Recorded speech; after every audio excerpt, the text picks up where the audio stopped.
Welcome to the Don'ts in Uruguay podcast. Hello. Today we're doing a deep dive into Uruguay, looking at a whole bunch of insights to help you, our listener, kind of navigate this really fascinating country smoothly and, respectfully. Exactly. Think of it as a guide to avoiding those common little missteps. Yeah, we want to go beyond just the tourist stuff and really explore the cultural bits, the social graces, even environmental things and safety. Right. We've dug through quite a bit of material to pull out the practical stuff. Things that will actually help you understand Uruguay better and hopefully have a richer experience. Okay, so let's jump right in. First up, cultural sensitivities and social etiquette. What's the first big don't? Or maybe just something crucial to understand. Well, I think the first thing is appreciating Uruguay's vibe. It's generally very laid back, quite relaxed, Right, chill. Yeah, but, and this is important, that calmness goes hand in hand with a really strong sense of national pride. They're proud of their country, and rightly so. Okay, so laid back but proud. How does that play out, like in relation to their neighbors? Yes. The Argentina thing, there's definitely a rivalry, but it's more like a sibling rivalry. It can be playful, but you really want to avoid making negative comparisons. Even jokingly. I'd steer clear, yeah. Yeah. Uruguayans value their distinct identity, their sort of quieter, different character compared to Argentina. Don't diss Uruguay by praising Argentina too much, or vice versa in a negative way. Got it. Respect the unique identity. Now, something super Uruguayan is the mate circle, right? Oh, absolutely central. And it's not just about drinking tea, it's a whole ritual. So what are the don'ts there? Well, first, respect the order it's passed in. Don't, grab it out of turn. And the big one, never, ever touch the thermos or pour water into the gourd yourself unless you are the cebador. The cebador, that's the person serving it. Exactly. They prepare it, they pour the water, they manage the whole thing. Messing with that is kind of disrespectful to the tradition and the person. Okay, hands off the thermos unless you're nominated. Good tip. What about geographical confusion? Yes. Please don't mix up Uruguay and Paraguay. Happens often. Apparently, yes. And it's a bit of a pet peeve for Uruguayans. They're completely different countries, different cultures, different geography. Uruguay has that whole Atlantic coast. Paraguay is landlocked. Right, like confusing Canada and Mexico or something. Just don't. Exactly. Another interesting thing is the population size. Uruguay's pretty small population-wise. Yeah, only about 3.5 million people, right? Mostly in Montevideo. Correct. And the implication is it's a small world there. The chances of people knowing each other are surprisingly high. So maybe don't gossip or speak ill of someone in public. That would be very wise advice, yes. You just never know if you're talking to their cousin or their best friend. Keep criticisms private. Makes sense. Okay, what about national passions? Football has to be mentioned, doesn't it? Oh, absolutely massive. Football is woven into the fabric of the nation. Huge source of pride, lots of history there. So the don't is Don't insult the national team, ever. Even if they're not doing well, even if you think it's funny, it can be taken really quite personally. Just respect the passion. got it. No jokes about the Celeste. Now, I saw Comparsas mentioned. These are processions. Yeah, particularly during carnival time in Montevideo. Think drumming groups, dancers, amazing costumes. They practice all year. They're really important cultural expressions. And the etiquette for watching them. Be respectful, enjoy the energy, but don't get in their way. Don't jump into the street right in front of them to take a selfie and block their path. Appreciate it from the sidelines. Be a good audience member. Okay, let's talk food. Pizza a caballo, what's that about? Yes, so pizza is popular, Italian influence and all that, but Uruguayans have fana, Which is a thin flatbread made from chickpea flour. And pizza, a caballo pizza on horseback, means putting a slice of fena right on top of your slice of pizza. interesting combo, so should you always order it that way? It's the classic Uruguayan way. So maybe the don't is don't not consider trying it. When you order pizza, they might assume you'll want fena too. It's expected, almost. Definitely give it a try. Okay, I'm intrigued. Fena on pizza. Now, beyond Montevideo, is it a mistake to just stay in the capital? Oh, definitely. Montevideo is great, loads to see and do, but Uruguay has so much more. Beautiful beaches all along the coast. The countryside is lovely and peaceful. Thermal spas up north. So don't limit yourself. Exactly. Get out and explore. It's easy to do day trips or short breaks. You'd miss a lot otherwise. Good advice. And if you do venture out and find yourself at a Paralata, that's a steakhouse, essentially. Pretty much, yeah. A grill house. They specialize in grilled meats, beef, Sausages, chicken, offal, all cooked over wood or charcoal, sometimes grilled cheese, veggies. So what shouldn't you do there? Don't go in expecting like fancy pasta dishes or elaborate international cuisine. Stick to what they do best. Grilled stuff. Ordering something totally different is kind of missing the point, and it probably won't be their forte anyway. Right. Embrace the asado culture. Let's switch gears a bit to safety, particularly the ocean. Uruguay has great beaches, but any warnings? Yes, definitely. Ocean safety is crucial. Lifeguards are usually only on duty during the main summer season, maybe December to March. Outside of that, you're on your own. And the currents. It can be really treacherous. Even strong swimmers need to be careful. And the biggest don'ts, don't swim at night, and don't swim if you've been drinking alcohol. Just don't risk it. Very important reminders. Now, Uruguay is quite famous for its environmental focus, isn't it? Hugely so. They're world leaders in renewable energy, like almost all their electricity is green. They built the first sustainable public school in Latin America out of recycled materials. Oh. Yeah, so the don't here is obvious but vital. Don't litter, don't pollute, be incredibly careful with fire, especially in natural areas. Respect their environmental commitment. It's a big deal there. Absolutely. What about smoking? Big restrictions. Yeah. Smoking indoors in public places, restaurants, bars, etc. is strictly banned. Definitely don't light up inside. And outdoors. Even outdoors, undercovered areas, or near other people, it's generally frowned upon or might even be restricted in some places. Be considerate, always ask if it's okay, and move away from non-smokers. Okay, mindfulness is key. And interacting with wildlife. Uruguay has amazing wildlife, but the rule is generally observe, don't interfere. Hunting is heavily restricted, so don't do it without the right permits in the right places. And feeding animals?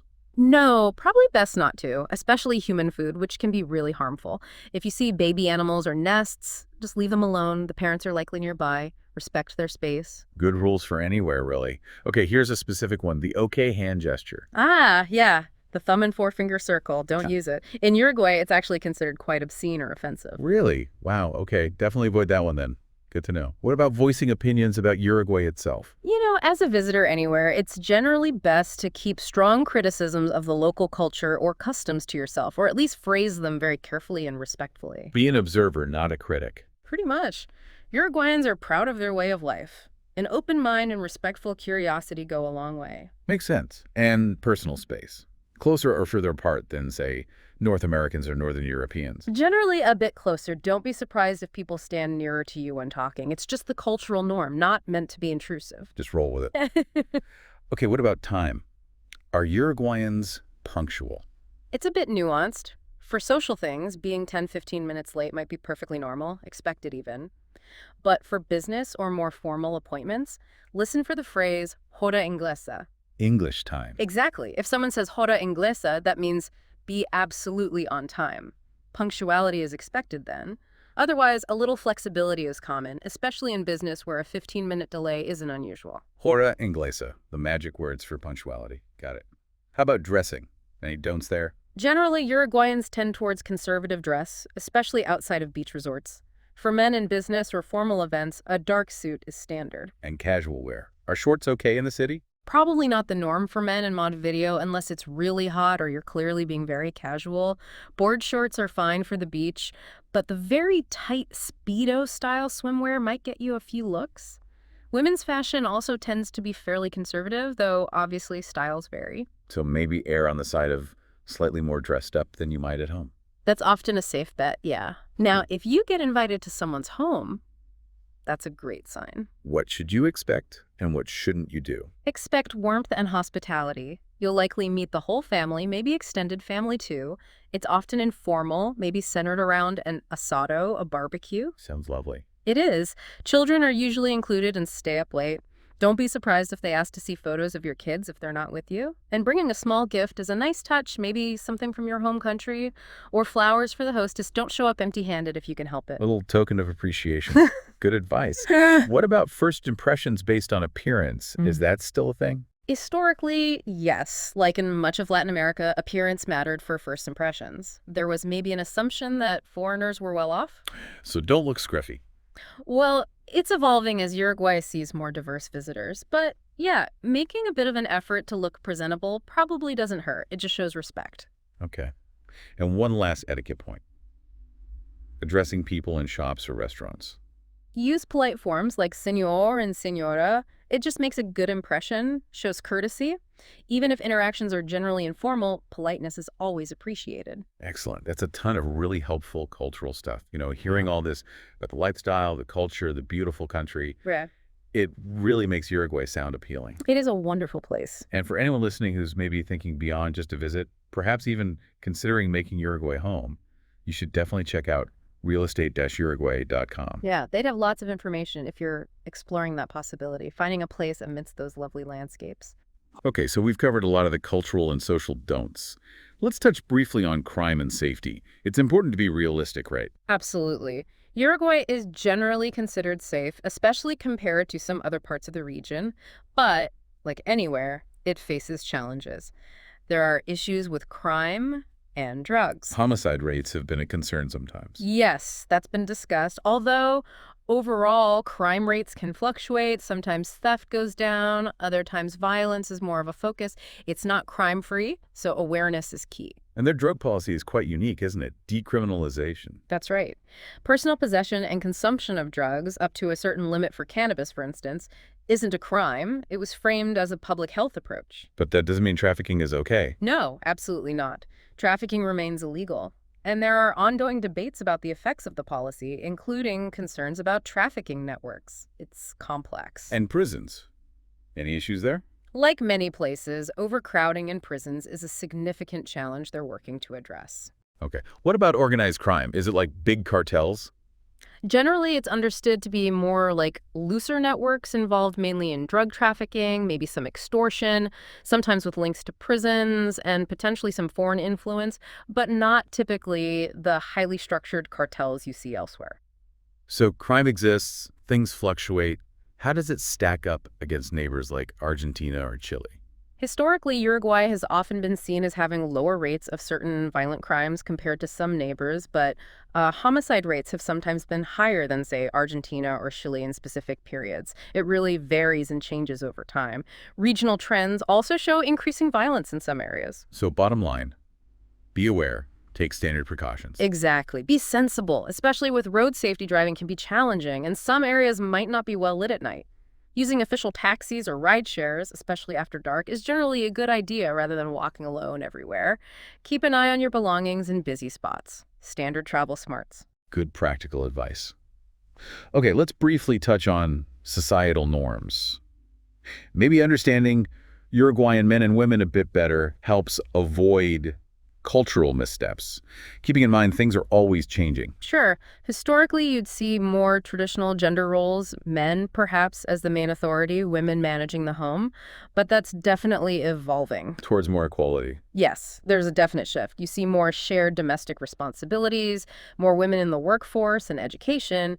Uruguay has a high literacy rate. Education is valued. Family values are changing too. They're evolving. Family is still incredibly important, very central, but there's more diversity in family structures, and as mentioned, men are often more involved domestically now than perhaps in past generations. But do traditional views still linger anywhere? Oh, sure. Like in many societies, progress isn't always perfectly even. You might still see some traditional expectations influencing social interactions, or things like gender pay gaps in the workplace, or women's political participation, although that's also growing. Change takes time. Understood. And the cultural mix. Yeah. Is it mostly European? Strong European roots, yes, mainly Spanish and Italian from colonization and immigration.